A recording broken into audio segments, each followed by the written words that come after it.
bayita Rena Nalumansi ekire kyakezo olunaku lwajjo omukyalo naye accident yagiwonedde wazibu nnyo mu motoka ye eya Wish.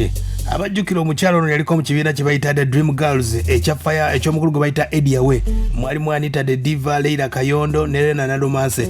Kati olunaku olwajjo naye akabenje byabadde si byangu naye ng'asobodde okuba ate nga yakasimatuse wano wennyini n'omukulu gwe bayita David Utalo ekiro ekyakeesa olunaku olwokusatu yali addayo eweside ze Bunnamwaya.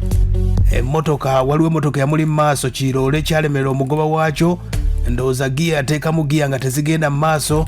Kati nno David Utalo ate nga ye Kawundo ye yali emabega, awo n'embeera teyali nnyangu wadde n'akamu. Mukama Katonda yekka yasobola okuba ate nga ayamba David Utalo we yabuukiramu awo Kawundo yonna neggwawo mu mbeera eyo. Naye kati akadde kano eri sayidi zaawo na Bunnamwaya ku poliisi, era nga nannyini mmotoka eyo yasobola okuba ate nga yali teyinazi yalema okusiba, yasobola okuba ate nga akadde kano yali mu kuba ate nga agikolako lipeeya, naye nga David Utalo yagivaamu nga tafunye buzibu olw'embeera yagirabuukirira n'agiddukamu Kawundo n'agirekawo mu mbeera eyo. Naye nga David Utalo bye bimu ku ebyo ebya David Utalo bisobodde okuba ate nga bitambula. Rena Nalumansi naye embeera ejja kuba ate nga eterera, alimu ekiwuggwe kyasobola okuba ate nga afuna mu mbeera nga yasobola okuba ate nga etambula. Era olunaku lwa David Utalo asobodde okuba ate nga asumudde akayimba bakayita Yankutudde. David Utalo akazizza akayimba ke bayita Mboona ne Kabisi Kandagala kabaddewo nga katrendinga essaawa zino.